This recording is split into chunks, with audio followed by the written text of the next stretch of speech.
할렐루야. 예, 인사합시다. 사랑하고 축복합니다. 사랑하고 축복합니다. 이렇게 많이들 이렇게 퍼져 있으니까 제가 한눈에 안 들어오는데 좀 이쪽으로 오시면 좀 안 될까요? 좀 이쪽으로 좀 오셔요. 귀향이면 저 뒤에 있는 사람 앞자리 이렇게 잊지 마시고, 멀찍이 서 있으면 하나님과 멀어지는 거 알죠? 요나가 하나님의 낯을 피하여 다시스로 향하는 배를 타고 떠났다 그랬어요. 낯을 피하려고 하지 마시고 하나님 얼굴을 정면으로 마주치려고 생각하세요. 자, 오늘 성경 말씀 보겠습니다. 성경 말씀은 열왕기상 19장의 말씀, 19장. 자, 열왕기상 19장 말씀 9절에서 14절에 있는 말씀까지인데요. 오늘은 이제 사실은 19장 전체의 말씀을 좀 함께 다루려고 합니다. 지난 시간 엘리야가 갈멜산에서 850명이라고 하는 바알과 아세라를 숭배하는 선지자들과 대결을 통해서 하나님이 참 신인 것을 드러냈죠. 그래서 거기서 바알과 아세라를 숭배하는 이단 선지자를 칼로 기손 시냇가로 데려가서 처단하게 되어집니다. 그래서 하나님의 살아계심을 만천하에 드러냈죠. 그것이 엘리야가 행한 일이었어요. 그런데 그 소식을 누가 들었냐면 아합 왕의 아내 이세벨이 듣고 사신을 엘리야에게 보내어서 네가 바알과 아세라를 숭배한 선지자를 죽인 것처럼 내일 이맘때 너의 생명도 내가 거두어 가겠다라고 하는 그러한 소리를 전해 듣게 되어져요. 그 소리를 듣고 엘리야가 한없이 작아지죠. 한없이 작아지고 그 이세벨을 피해 도망을 갑니다. 어디로 도망가냐면 오늘 성경의 말씀에 보니까 이 부엘세바까지 도망을 가요. 갈멜산에서 부엘세바는 끝과 끝이에요. 저 남쪽 끝에가 부엘세바인데 거기까지 도망을 쳐요. 그래서 그 부엘세바로 도망을 가서 그곳에서 자기의 사환을 머물게 하고 자기는 하루를 더 가요. 광야로 하루길을 더 광야로 들어갑니다. 그래서 하루길을 광야로 더 들어가다가 너무 지친 거예요. 엘리야가 너무 지친 거예요. 그래서 한 노뎀나무라고 하는 나무 아래 쓰러져서 하나님 앞에 이렇게 기도하죠. 하나님, 차라리 내 생명을 거두어 가십시오. 내 생명을 거두어 가십시오 라고 이렇게 하나님 앞에 기도하죠. 근데 사실은 어떻게 보면 엘리야가 자신의 생명을 거두어 가라고 하는 이 기도는 정말 하나님 자식의 생명을 거두어 가십시오라고 하는 그런 기도가 아니라 하나님을 향한 항변의 기도였다는 거죠.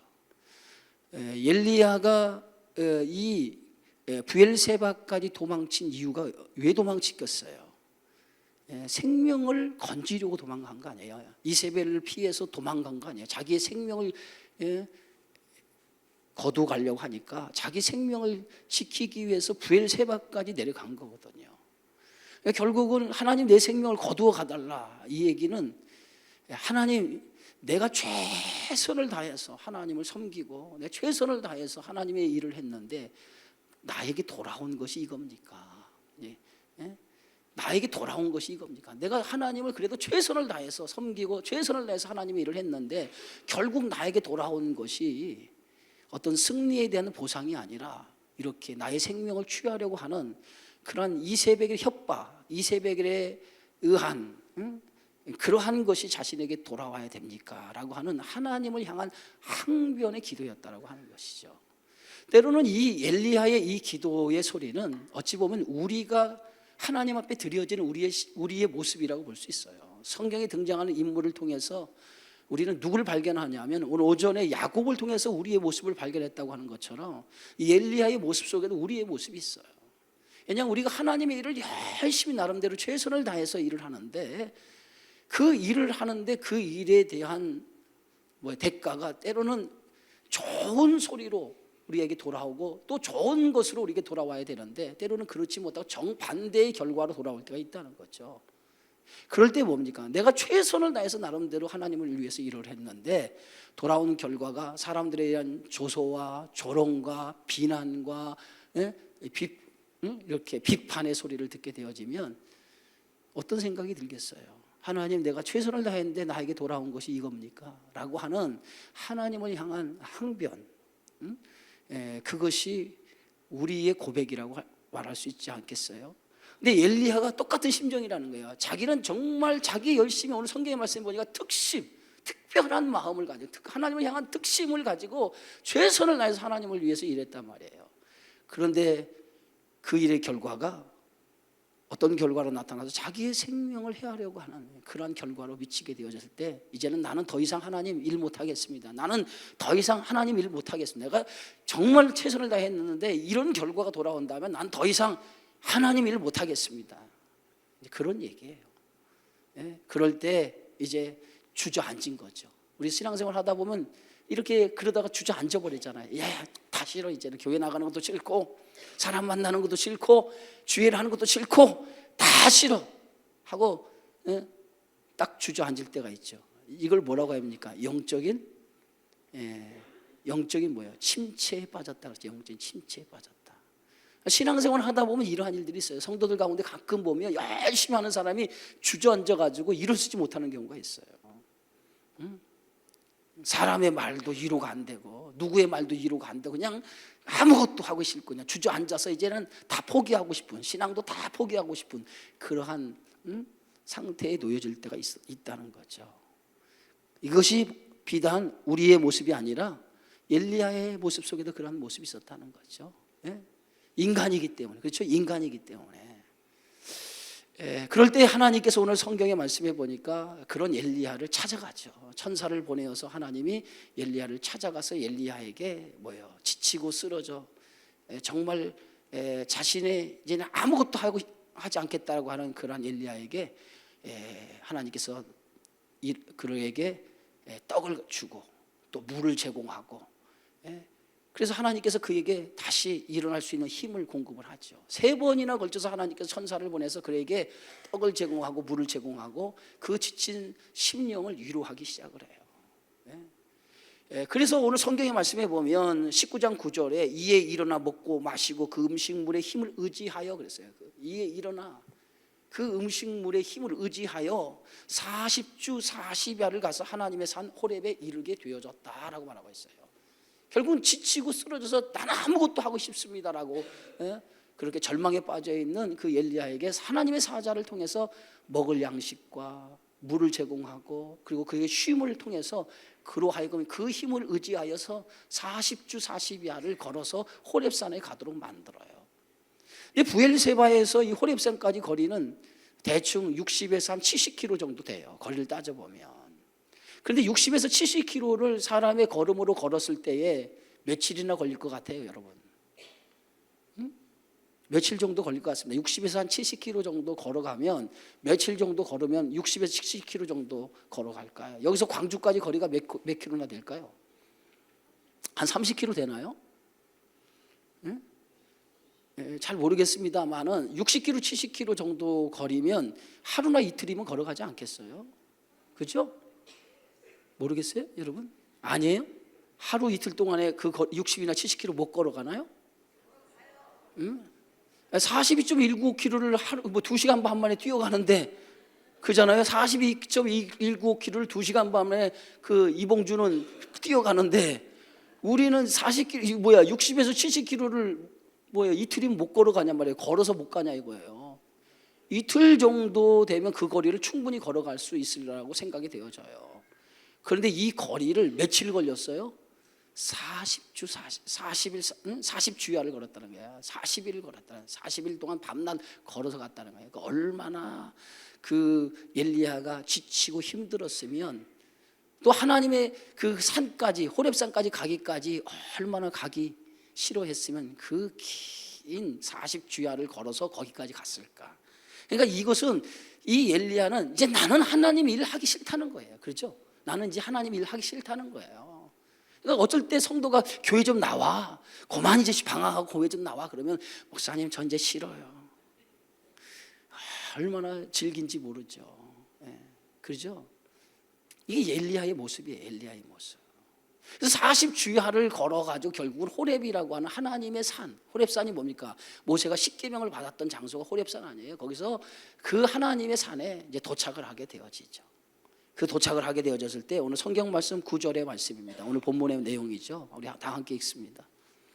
자, 엘리야가 그곳 굴에 들어가 거기서 머물더니 여호와의 말씀이 그에게 임하여 이르시되 엘리야야 내가 어찌하여 여기 있느냐.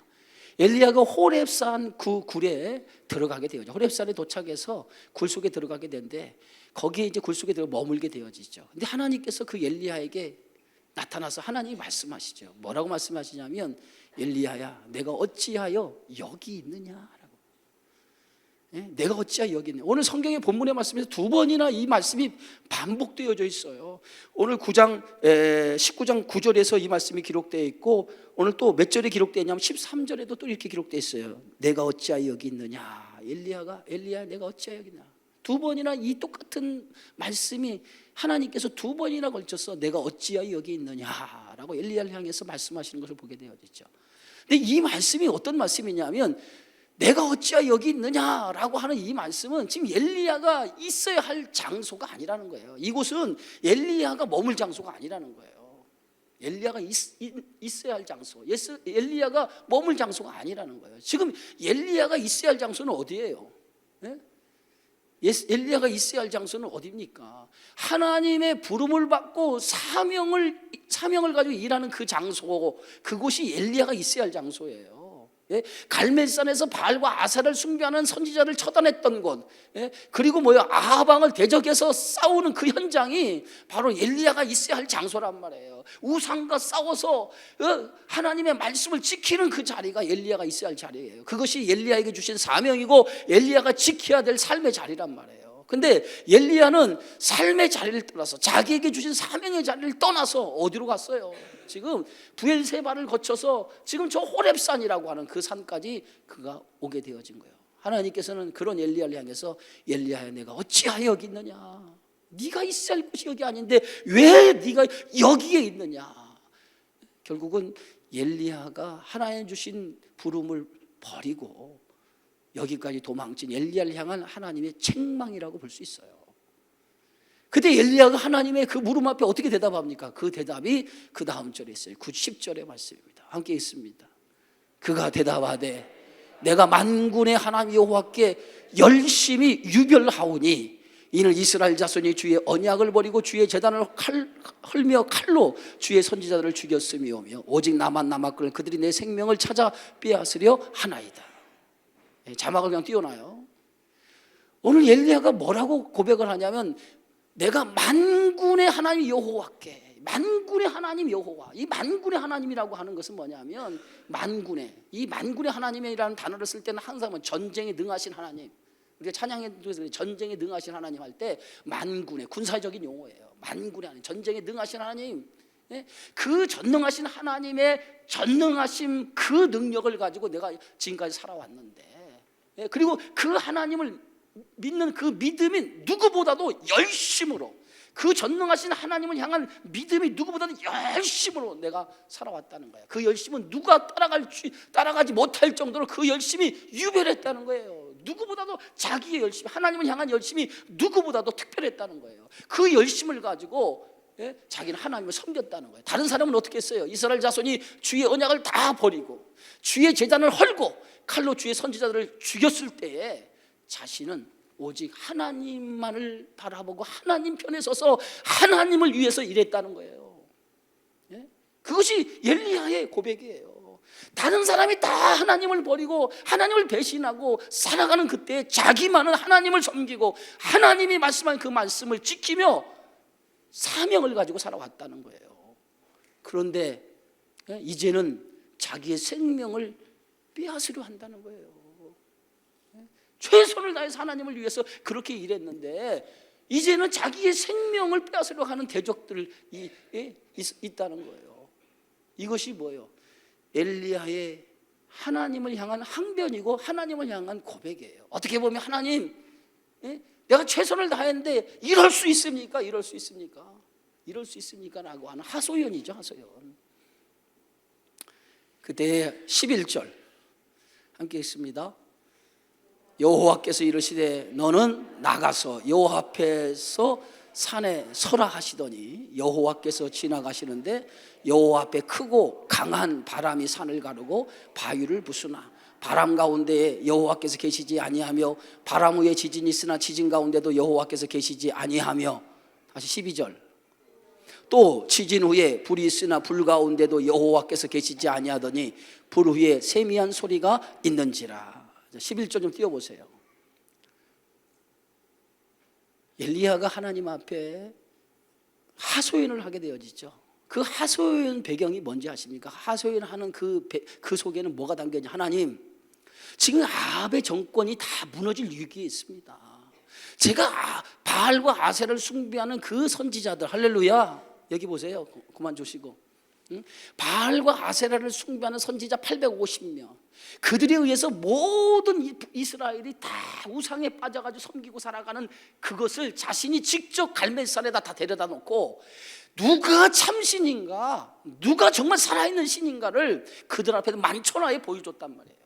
만천하에 보여주고 그들을 다 하나님이 살아계신 하나님인 것을 증거하고 그들을 데리고 기손시간에 다 죽인 거예요. 다 처단을 했어요. 이제 여기까지 했으면 조금만 더 하나님이 뭐예요? 힘을 보태주면, 조금만 하나님이 힘을 보태주면 이제는 아합의 정권은 완전히 무너지게 되어져 있어요. 그죠? 완전히 무너지게 되었어요. 그런데 하나님이 힘을 보태지 않냐고 오히려 이세벨이 자신을 죽이려고 하는 그러한 상황이 역전이 되는 것 가운데 그 엘리야가 항변하는 그 항변을 통해서 하나님, 왜 하나님이 나를 도와주지 않냐고, 이세벨이 나를 죽이도록 내버려 두냐 이 말이에요. 그것이 엘리야의 고백이에요. 그 고백에 담겨진 의미가 11절에 담겨져 있어요. 여호와 앞에서 산에 서라고 하시더니 하나님이 지나가시, 여호와께서 지나가는데 먼저 크고 강한 바람이 산을 가리고 바위를 부숴요. 그런데 뭐예요? 바람 가운데에 하나님이 계시지 않았다는 거예요. 크고 강한 바람이 부는데 그 강한 바람이 산을 갈랐단 말이에요. 강한 바람이 산을 가르고 바위를 부쉈단 말이에요. 얼마나 강한 바람이면 산이 갈라지고 바위가 부서지고, 얼마나 강한 바람이면. 그런데 그 바람 가운데 하나님이 계시지 않았다는 거예요. 두 번째 뭐예요? 바람이 지나간 후에 지진이 일어났어요. 지진이 일어나서 그 지진이 일어났는데도 지진 가운데 여호와께 계시지 않았다는 거예요. 세 번째는 뭐예요? 지진 후에 불이 있었어요. 그런데 그 불 가운데도 여호와께서 계시지 않았다는 거예요. 뭘 의미합니까? 성경에서 말하는 바람과 지진과 이 불은 하나님의 임재를 상징하는, 강력한 하나님의 임재를 상징하는 거예요. 하나님께서 당신의 적군들을 제할 때마다, 그들을 물리칠 때마다 강한 바람을 불어서, 때로는 지진을 통해서, 때로는 불로 하나님 역사하실 때가 있잖아요. 구약 성경에 보면 바람을 밤새 불어서 홍해 바다를 갈라주시고 말이에요.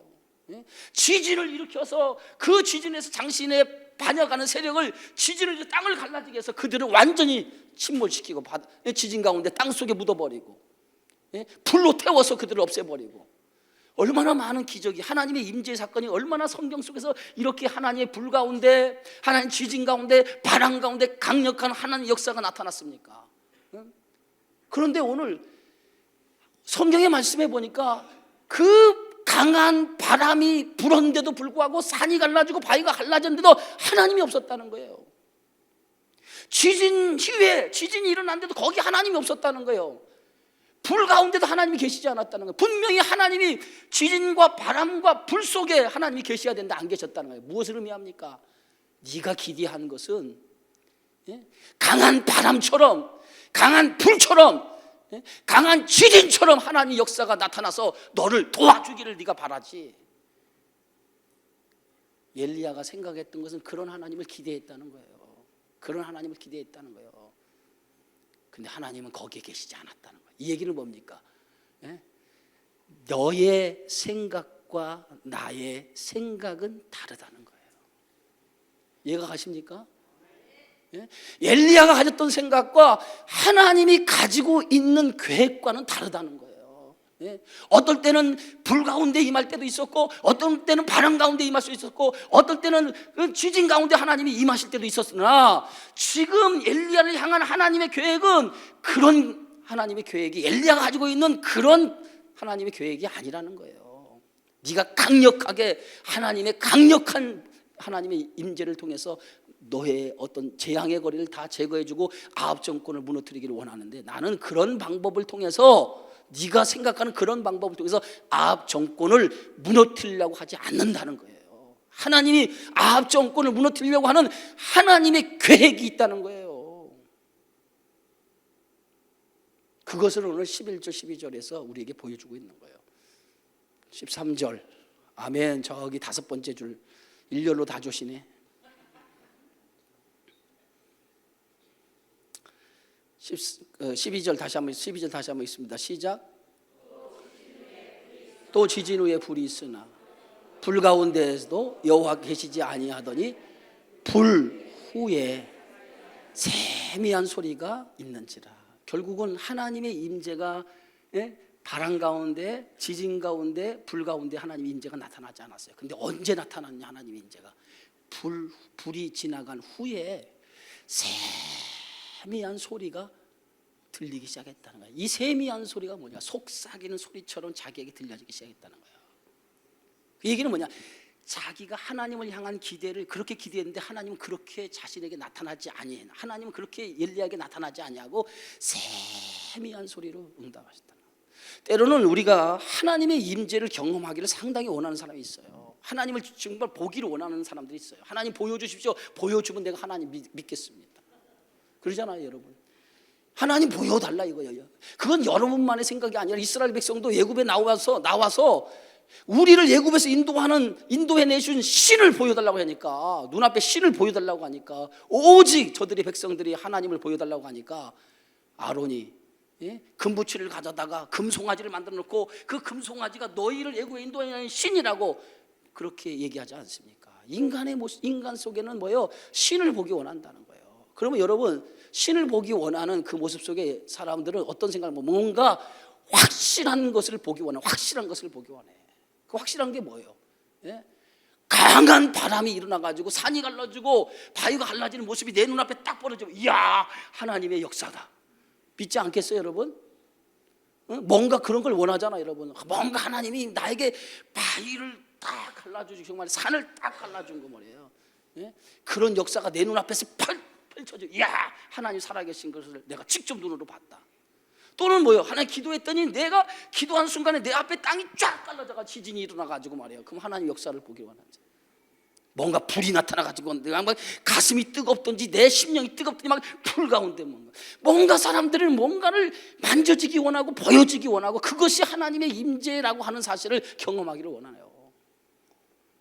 오늘날도 그러잖아요. 많은 성도들이 뭔가 하나님에 대해서 확실한 것을 좀 보기 원하고 만져지기 원하잖아요. 그래서 자꾸 찾아가잖아요. 어딜 찾아갑니까? 이상한 데 찾아가가지고 머리도 밀고 기도해서 불이 임하게 해주십시오. 뭔가 확실한 것을 바라보고 나에게 미래를 좀 가르쳐 주시기 바랍니다. 사람들이 자꾸 그런 것에 혼돈이 돼가지고, 여러분 쓸데없는 짓 하지 마세요. 쓸데없는 짓 하지 말라고. 우리 성도들 가운데 어떤 사람들 그런 거 쫓아다니고 저도 알고 있어요. 쓸데없는 짓 하지 마라. 그럴 시간이 있으면 하나님 말씀 봐. 말씀이 쓸데없는 짓 하고 다녀. 응? 여러분, 오늘 이 시대는 하나님이 지진을 일으키지 않아요. 여러분의 눈앞에 그런 현상을 통해서 하나님의 임재를 하지 않아요. 그 시대는 말씀이 없었던 시대에, 말씀이 없었던 시대, 하나님의 생명의 말씀이 없었던 시대는 하나님의 임재를 그런 방법을 통해서, 구름을 통해서, 바람을 통해서, 지진을 통해서, 불을 통해서 하나님이 자신의 임재를 나타냈어요. 근데 지금 시대는 하나님이 그렇게 나타나는 시대가 아니야. 지금 시대는 하나님의 말씀이 기록된 시대예요.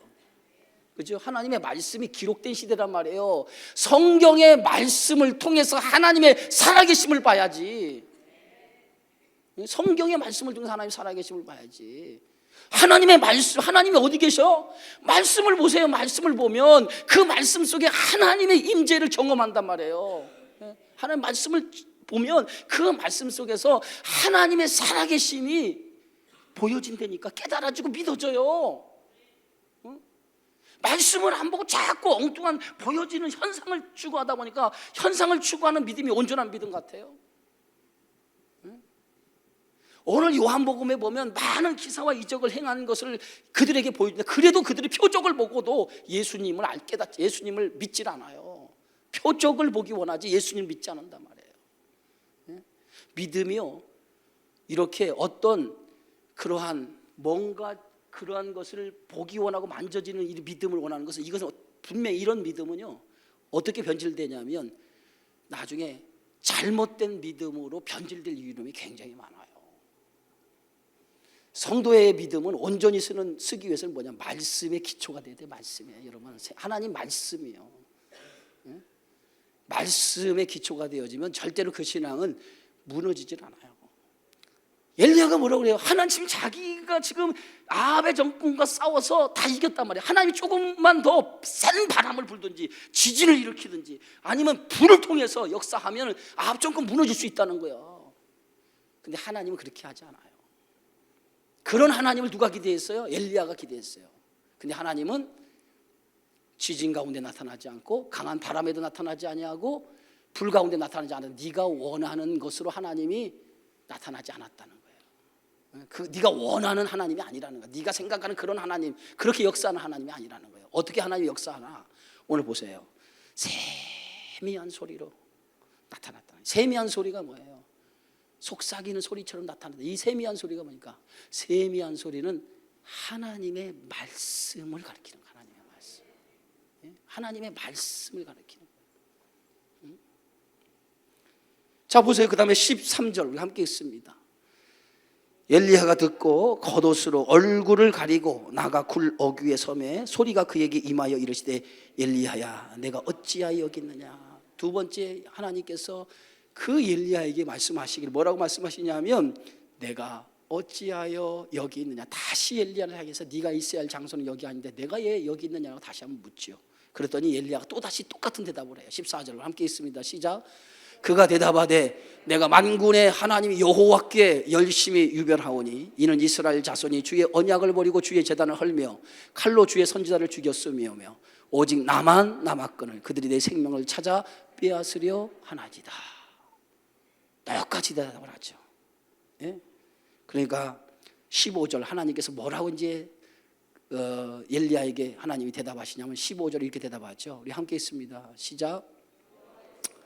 15절, 우리가 8절까지만 본문 띄웠다고 8절만. 제가 원래는 성경 다 본문을 읽기가 머리에서 이렇게 해놓은 거니까. 자, 15절 우리가 성경을 찾아보고 읽어봅시다. 성경 보세요. 성경 15절 열왕기상 15장 19장 15절 시작.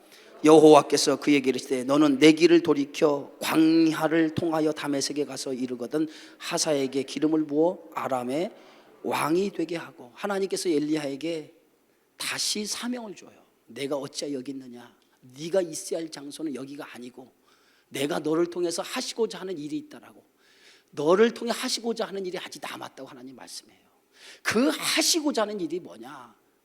아람의 오늘 성경의 말씀에 보면 15절에 내가 내 길을 돌이켜, 내 길을 돌이키라는 거예요. 지금 왔던 자리에서 삶의 자리를 돌이키라는 거예요. 네가 지금 좌절하고 절망하고 하나님 원망하는 삶의 자리에서 돌이키라는 거예요. 돌이켜서, 아멘.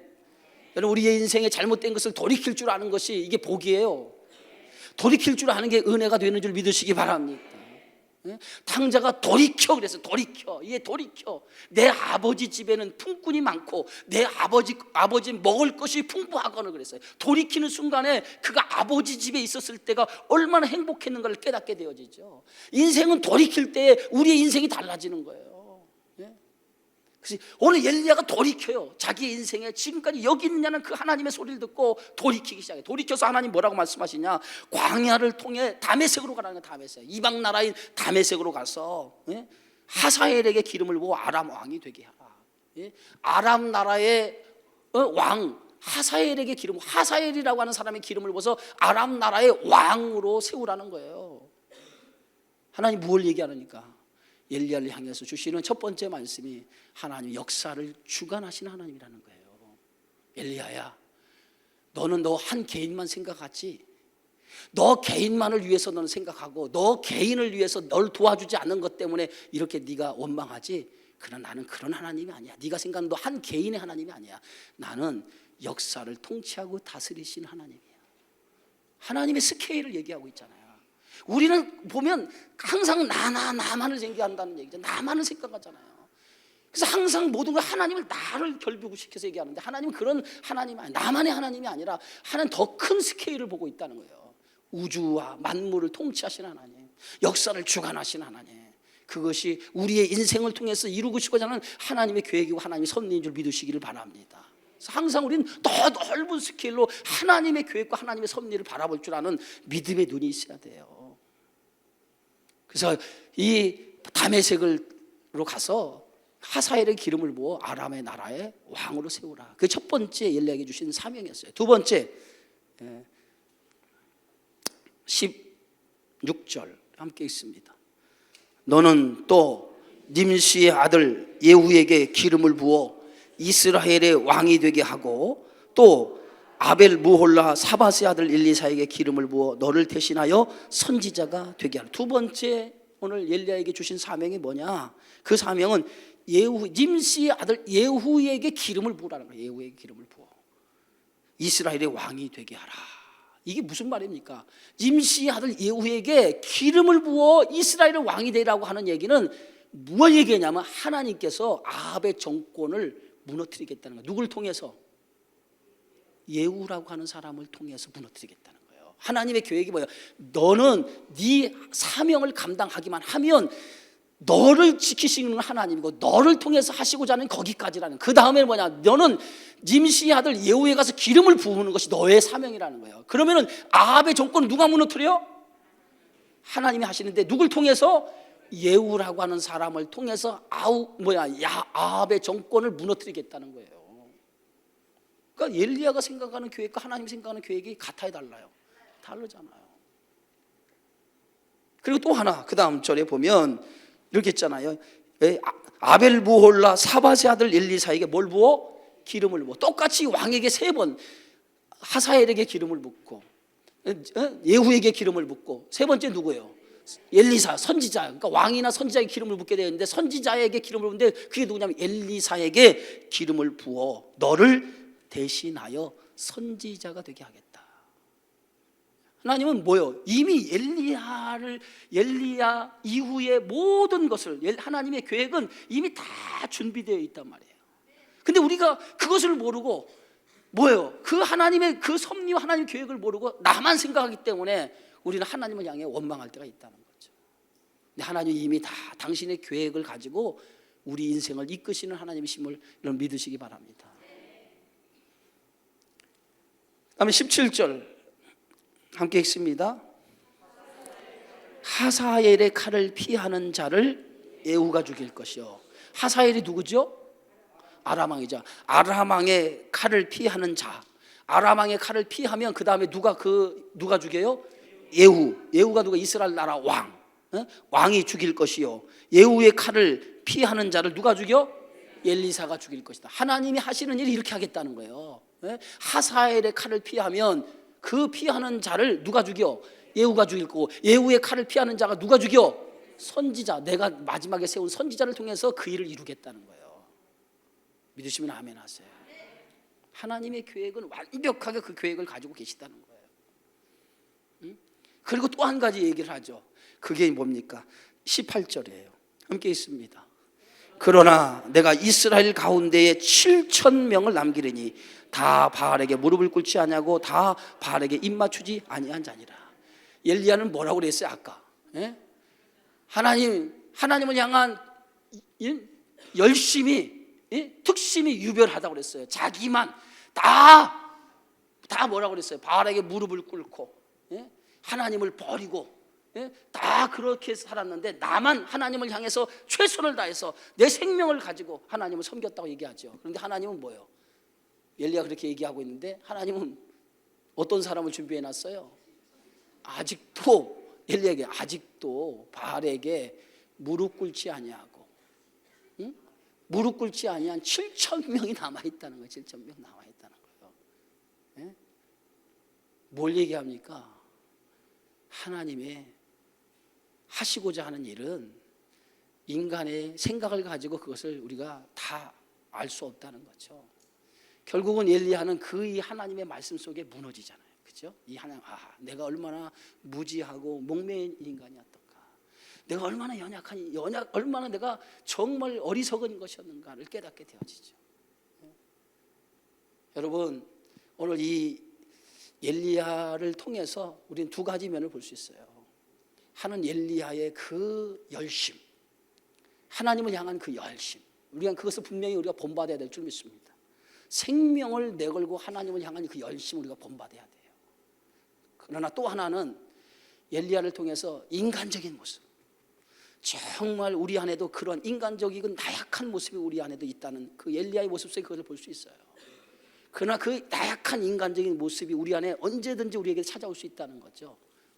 영적인 침체, 영적인 우울증, 뭐 이런 것들이 우리에게 찾아올 수 있어요. 그러나 이럴 때일수록 우리가 뭐에 기대해야 됩니까? 하나님의 말씀 앞에 돌아서야 돼요. 하나님 말씀 앞에 돌아서서 그 말씀이 여러분의 신앙을 치유하는 능력이 되어지길 바랍니다. 그래서 영적인 침체가 오고 영적인 우울증이 오게 되어지면 여러분들 제일 중요한 것이 뭐냐? 하나님 앞에 쓰려고 하지 않잖아요. 그럴 때 여러분이 하나님에 쓰려고 하지 않지만은 그럴 때서 말씀을 읽으세요. 여러분, 하나님의 말씀을, 그 말씀은 영혼을 소생시킨다고 그랬어요. 하나님의 말씀이 영혼을 소생시킨다고 그랬으니까 말씀을 묵상하시면서 거기에서 세미하게 속삭이는 하나님의 소리를 들어보세요. 그 하나님의 속삭이는 그 소리를 들을 때 그 속에서 내 심령이 치유되어지고 회복되어져서 하나님의 사람으로 돌이켜 주신 사명의 자리로 돌아가는 성도가 되어지리라 믿습니다. 그런 성도가 되어지기를 주의 이름으로 축원합니다. 기도합시다. 하나님 은혜 고맙습니다. 오늘도 생명의 말씀을 통해서 다시 한번 하나님의 놀라운 섭리와 은혜를 깨닫게 해주시니 감사를 드립니다. 엘리야처럼 때로는 우리가 영적인 침체와 우울증에 빠질 때가 있는데 그럴 때 우리가 낙심하고 절망의 자리에 서기보다는 하나님의 세미한 음성을 들으려고 우리가 애쓰게 하여 주셔서 그 하나님의 세미한 소리를 듣고 다시 회복되어지는 성도들이 될 수 있도록 하나님 붙잡아 주시옵소서. 예수님의 이름으로 기도하옵나이다.